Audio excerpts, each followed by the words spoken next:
I get this question all of the time.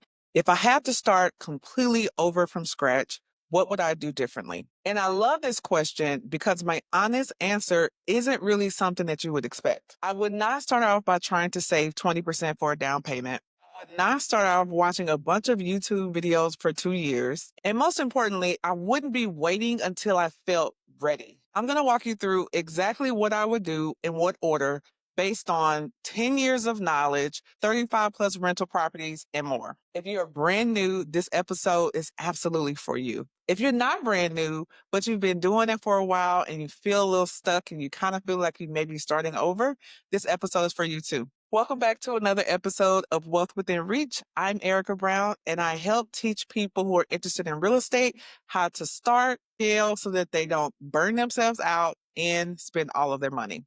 Let's get into it. If you have not already subscribed, go ahead and hit that subscription button so that you don't miss out on one episode at all. Here's what most people get wrong when they first start out. They're just consuming information, more and more information. They are listening to podcasts, they're watching YouTube, they're reading all the books, and they're just constantly consuming information. And it can feel overwhelming because some person is talking about buying properties from the auction. Some person is talking about the way to long-term wealth is flipping. Someone is talking about the way to long-term wealth is buying rentals. There's just so much information out there. So if you're not careful, you can actually talk yourself into analysis paralysis just based on feeding yourself all the information. Most people spend their first 2 years just consuming information. And what they find is that the information that they're consuming is not actually preparing them to take action. If anything, you end up being more confused and not sure what to do next because you have too many options. The biggest mistake that I see new beginners making is starting with research versus starting with strategy. It's important to understand what you're investing in real estate for. What is your goal? Are you looking to provide future financial options in the next 10 or 15 years?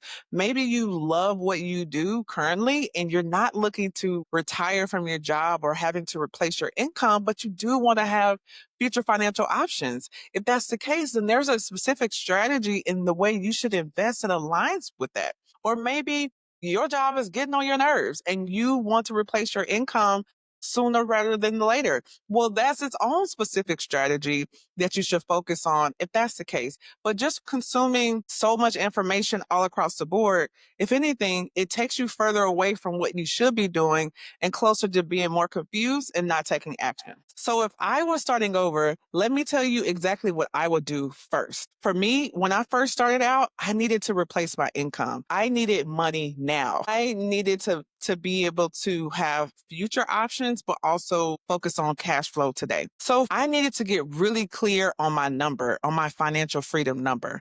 That's where I would start if I started all over today. I wouldn't get caught up in the new and shiny strategy of the week, whether it's boutique hotels or it's flipping houses or it's wholesaling.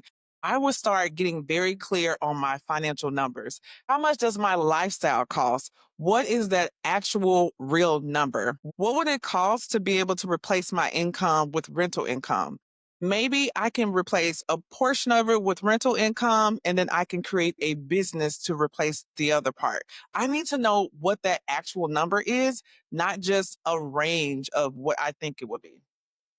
It's so important that you get really honest about your current financial picture. Get really honest about your credit score, about how much money you have, your savings, really getting honest about where you stand. A lot of times people, they're afraid of this number, but in order for you to really be able to create a plan and a rental strategy that aligns with where you are, you got to get honest. You got to get real about where you currently are. You can't build a plan without knowing your starting point. Why do people skip this step?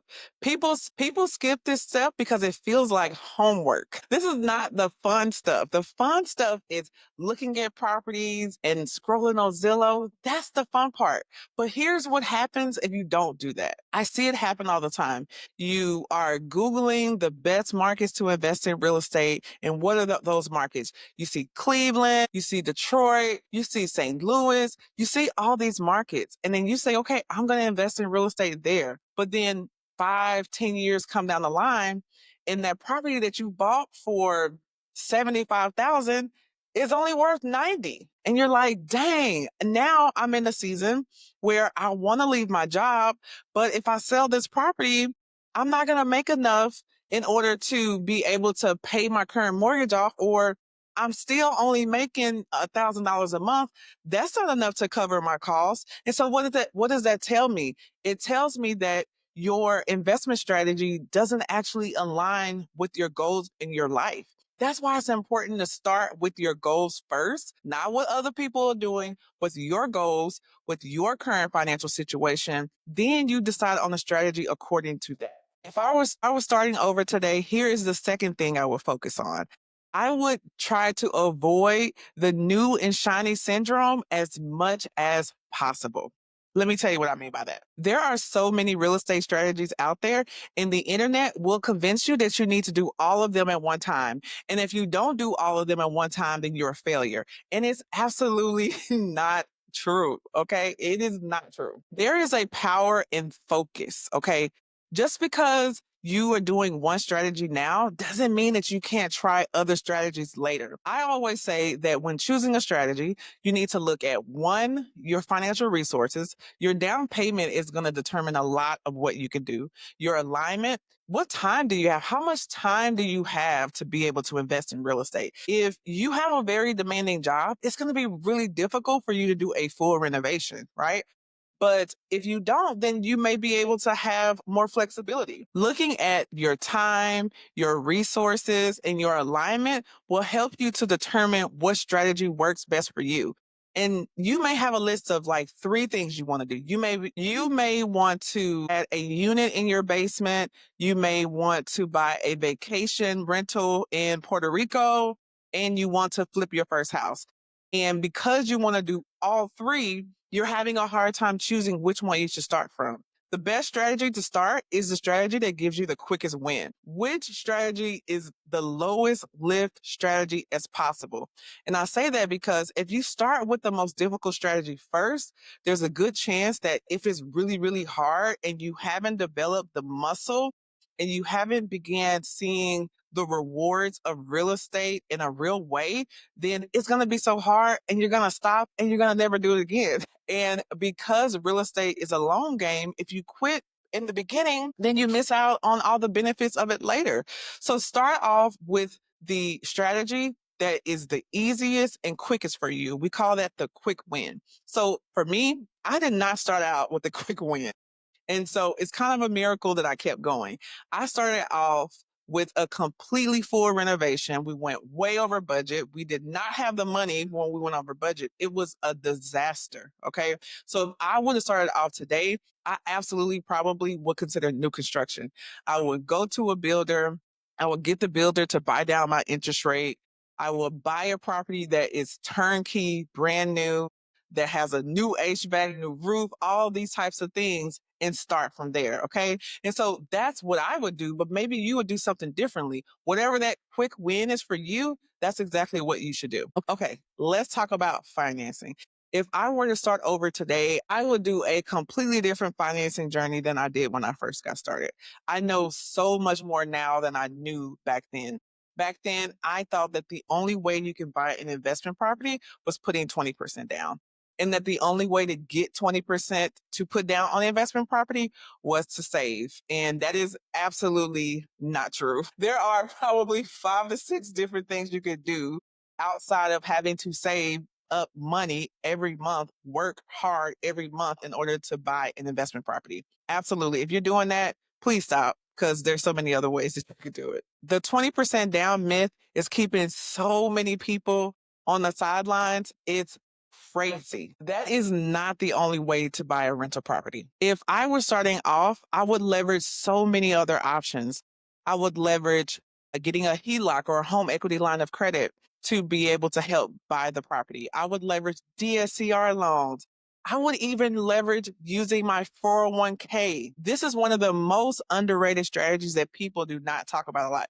When you hear about someone using their 401k to buy a property, it's actually a very, very smart decision, especially if you are a person who is financially disciplined. Think about it. You are borrowing money from your own money, and then the interest that you pay on the loan goes back to your own money.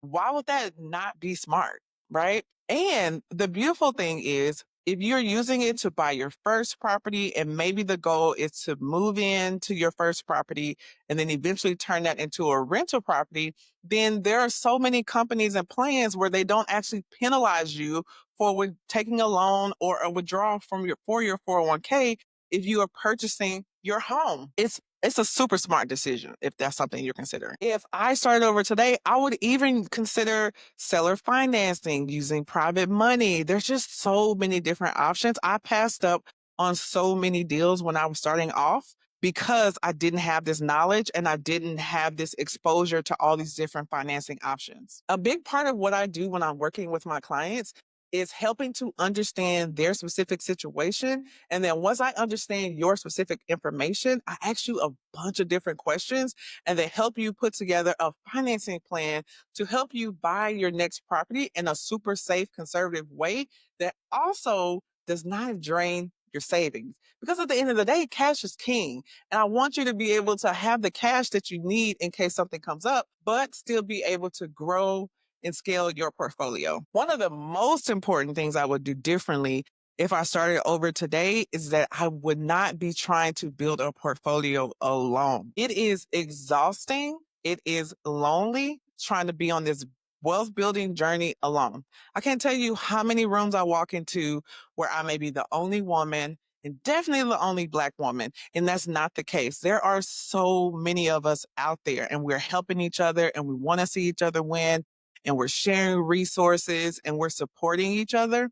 And you can just move so much faster when you're trying to go through this process within community versus alone. For example, some of my best contractors I've gotten from word of mouth from another investor. Okay.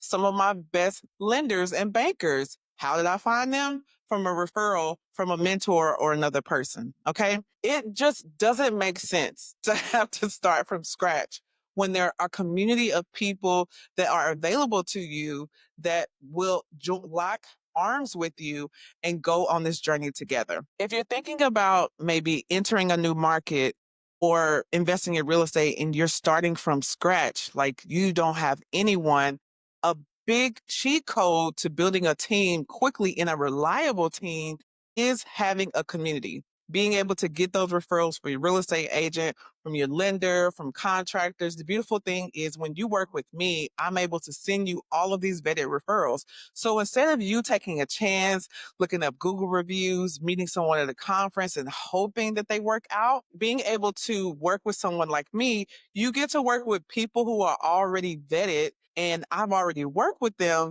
And that helps you to be able to have a little bit more trust and rest assurance that you're working with someone that you can trust. I went through so many contractors, so many lenders that almost made me lose a deal. I mean, this is a big deal, right? When if I had a mentor, then I could have fast tracked a lot of that process. So I don't know, some of us sometimes we take on this pressure of having to know all things, be all things. And it's really a form of oppression. It's really not a healthy thing. I always reward curiosity by asking questions, gaining understanding. I'm able to actually learn more versus feeling like my competence is going to be questioned if I ask questions. That's what a lot of my clients experience in the corporate world. You may feel like, well, if I ask a question, why don't I know this on my own? I should know this. And if I ask a question, then that makes me feel like I'm less competent. And that's just simply not true. That's something that this unfortunate oppressive society has put on us. But at the end of the day, you don't need validation from anyone else. So if you have a question, ask your question.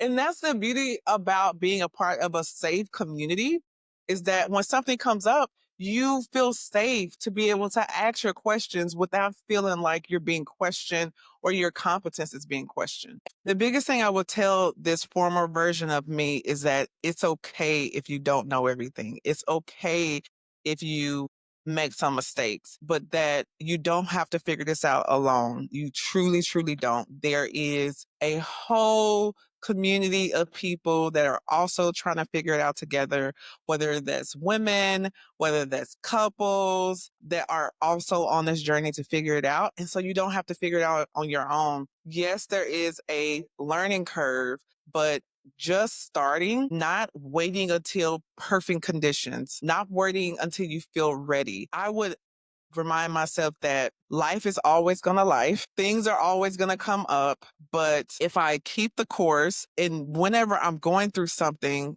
in real estate, if I recognize that this is a learning opportunity versus thinking that the world is going to end, that I'm going to get through it. It's going to be okay. And I'll be better for it on the other side. If this episode gave you some clarity, and you're wondering what's your next step, I'd love to jump on the call and chat with you and figure out if us working together is your best next step.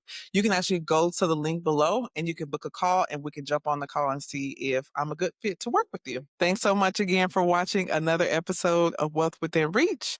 And I will see you next time. Bye.